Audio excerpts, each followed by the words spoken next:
Welcome back to my YouTube channel Bihar education by Nidhi academy.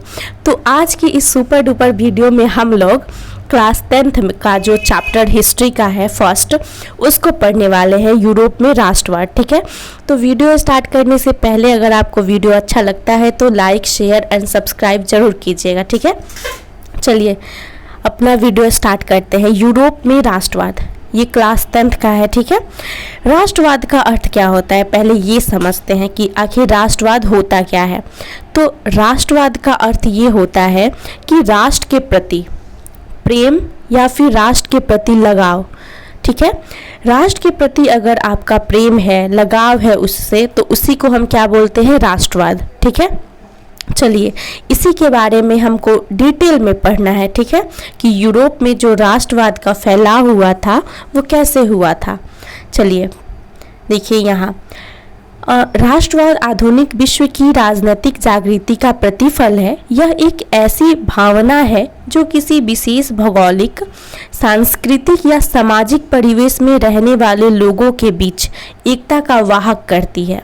कहने का अर्थ ये है कि जो राष्ट्रवाद जो है वो राजनीतिक जागृति का प्रतिफल है एक, और ये एक ऐसी भावना है जो कि विशेष रूप से एक भौगोलिक है, सांस्कृतिक है, और जो समाज में रहने वाले लोग हैं उनमें एक एकता का वाहक बनाती है। ठीक है, राष्ट्रवाद की भावना का बीजारोपण यूरोप में पुनर्जागरण के काल से ही प्रारंभ हो चुका था, परंतु 1789 की फ्रांसीसी क्रांति से यह उन्नत रूप में प्रकट हुई।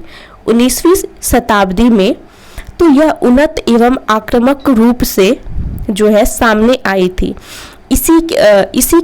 इसके कारण मतलब जो थे वो बहुत ज़्यादा मतलब यथेष्ट थे, और इसके परिणाम भी बहुत ज़्यादा युगांतकारी रहे। ठीक है, कहने का अर्थ ये है कि राष्ट्रवाद की भावना जो है वो कब से शुरू हुआ था, तो यूरोप में जब पुनर्जागरण का काल चल रहा था उसी समय से शुरू हुआ था। और जब मतलब फ्रांसीसी क्रांति हुआ 1789 में, उस समय तो यह उन्नत रूप से देखा गया राष्ट्रवाद की भावना को। ठीक है, तो आपसे ये क्वेश्चन अराइज होता है, पूछा भी जा सकता है कि फ्रांसीसी क्रांति कब हुई थी, तो 1789 में, इसको याद रखेंगे। ठीक है, चलिए उसके बाद देखिए, यूरोप में राष्ट्रीयता की भावना के विकास में फ्रांस की राज्य क्रांति तत्पश्चात नेपोलियन के आक्रमणों ने महत्वपूर्ण योगदान दिया।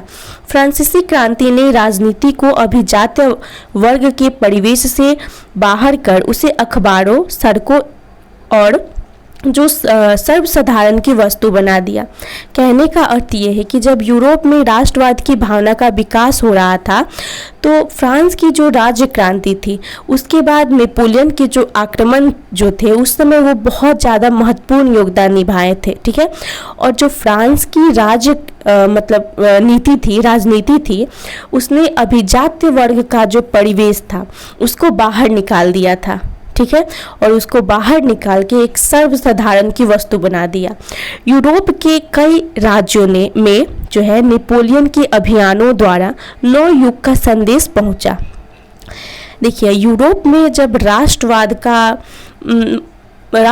का फैलाव हुआ था तो सबसे ज़्यादा उसमें महत्वपूर्ण योगदान किसी का था, तो वो था नेपोलियन का। ठीक है, नेपोलियन ने जर्मनी और इटली के राज्यों को भौगोलिक नाम का परिधि से बाहर निकालकर उसे वास्तविक एवं राजनीतिक रूप रेखा प्रदान की, जिससे इटली और जर्मनी के एकीकरण का मार्ग प्रशस्त हुआ।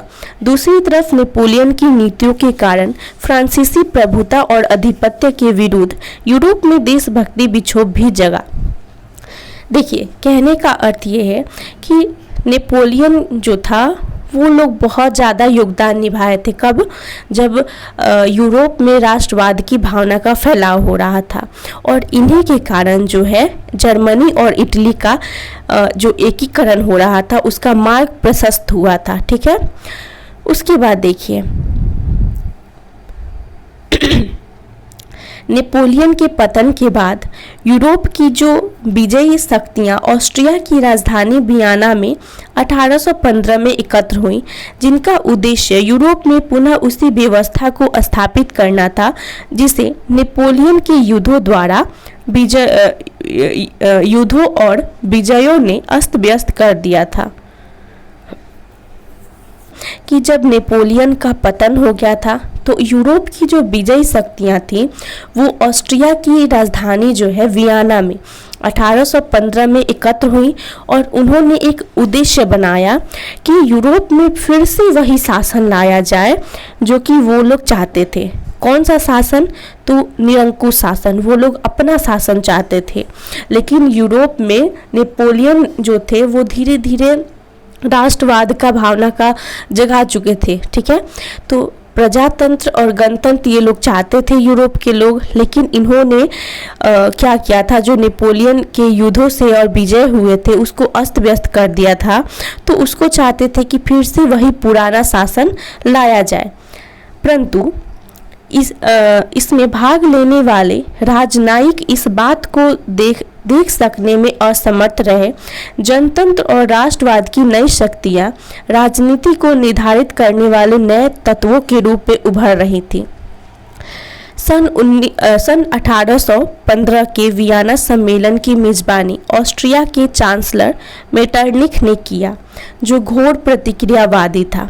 देखिए, 1815 में जो वियना में सम्मेलन हुआ था तो उस समय जो ऑस्ट्रिया का चांसलर था वो था मेटरनिख, जो कि एक घोर प्रतिक्रियावादी था। वो नहीं चाहता था कि यूरोप में क्या हो तो राष्ट्रवाद का फैलाव हो। ठीक है, इसलिए वो चाहता था कि यहाँ पर पुरातन व्यवस्था ही रहे।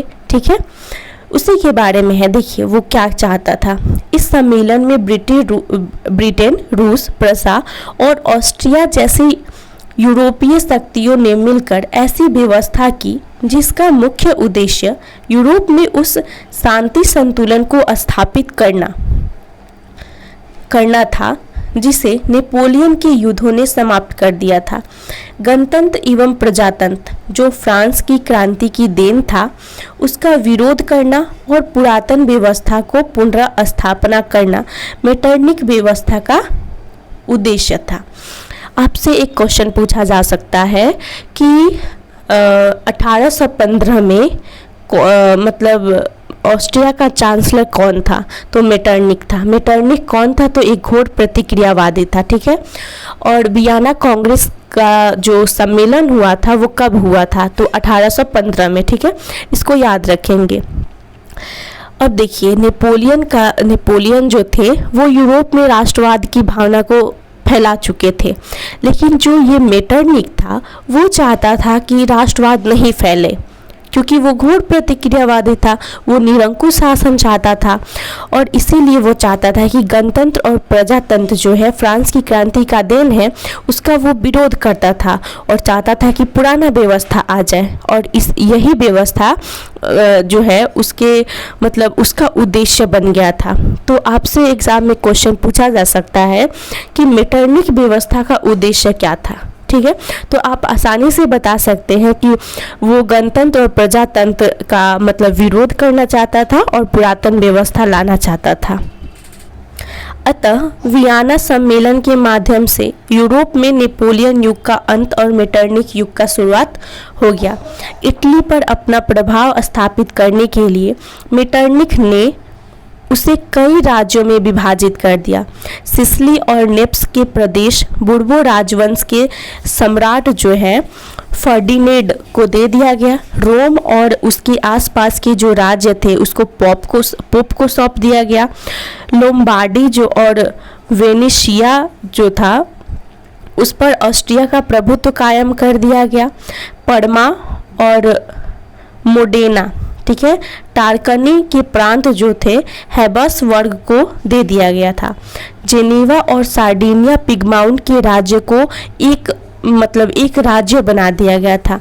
उसके बाद देखिए कि जर्मनी में 39 रियासतों का संघ कायम किया गया, जिस पर अप्रत्यक्ष रूप से ऑस्ट्रिया का अधिकार स्थापित किया गया हर संभव ये प्रयास किया गया कि उनमें राष्ट्र की भावना नहीं बढ़े। जर्मनी में क्या किया गया था कि जो 39 रियासतें थी उस पर अपना कायम किया गया। ऑस्ट्रिया जो है वो अपना अधिकार कायम कर लिया था, ठीक है। और वो उसने हर संभव ये प्रयास किया कि वहाँ पर राष्ट्र की प्रति भावना उत्पन्न ना हो, ठीक है। मेटरनिख ने फ्रांस में भी पुरातन व्यवस्था पुनर्स्थापित की। देखिए, फ्रांस की क्रांति का तो ये देन ही था कि प्रजातंत्र और गणतंत्र, लेकिन मेटरनिख जो था वो घोर प्रतिक्रियावादी था और उसने क्या किया, फ्रांस में भी उसने क्या कर दिया कि पुरातन व्यवस्था स्थापित कर दी, ठीक है। इस तरह वियना सम्मेलन प्रतिक्रियावादी शक्तियों की विजय थी, लेकिन यह व्यवस्था अस्थायी साबित नहीं हुई और जल्द ही यूरोप में राष्ट्रीयता भावना का प्रसार हुआ, जिससे यूरोप के लगभग सभी देश जो है प्रभावित हुए थे, ठीक है।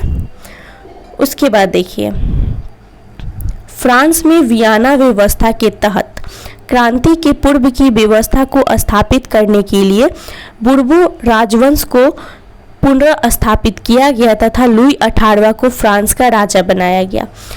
देखो, फ्रांस में क्या किया गया था कि वियना व्यवस्था के तहत क्या किया गया कि वहाँ पर फिर से बुर्बो राजवंश को स्थापित कर दिया गया था, लेकिन नेपोलियन जो लोग आए थे उन्होंने क्या किया था कि ये शासन सब खत्म कर दिया था।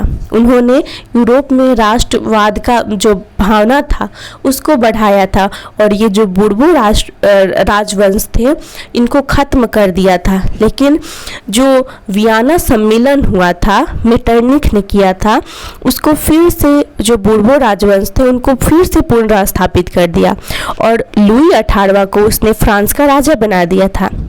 लेकिन उसने फ्रांस की बदलती हुई परिस्थितियों को समझा और फ्रांसीसी जनता पर पुरातन पंथी व्यवस्था को थोपने का प्रयास नहीं किया।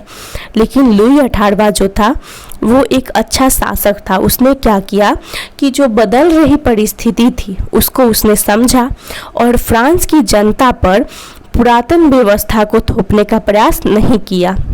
उसने प्रतिक्रियावादी और सुधारवादी शक्तियों के बीच में मतलब समन्वय स्थापित कर दिया था और इसी उद्देश्य से उसने क्या किया कि 2 जून 1814 को, ठीक है, उसने सम्राट की ओर से ये संवैधानिक घोषणा जारी किया था। संवैधानिक घोषणा उसने जारी कर दिया जो कि 1848 तक चलता रहा, ठीक है। उसके बाद देखिए, चार्ल्स 10 के शासन काल में इसमें कुछ परिवर्तन किए गए, परंतु इसका परिणाम 1830 की क्रांति के रूप में आया। लेकिन जो लुई 18वां था उसने संवैधानिक घोषणा पत्र जारी किया था जो कि 1848 तक चला था। लेकिन उसके बाद क्या हुआ कि चार्ल्स 10 का जब शासन काल आया था तो उसने क्या किया कि उसमें कुछ परिवर्तन कर दिए और इसी का परिणाम क्या हुआ, 1830 की क्रांति हुआ, ठीक है। तो 1830 की क्रांति को हम डिटेल में अगली वीडियो में पढ़ेंगे। अगर आपको वीडियो अच्छा लगा होगा तो इसको लाइक, शेयर एंड सब्सक्राइब करना नहीं भूलिएगा, ठीक है। Thank you.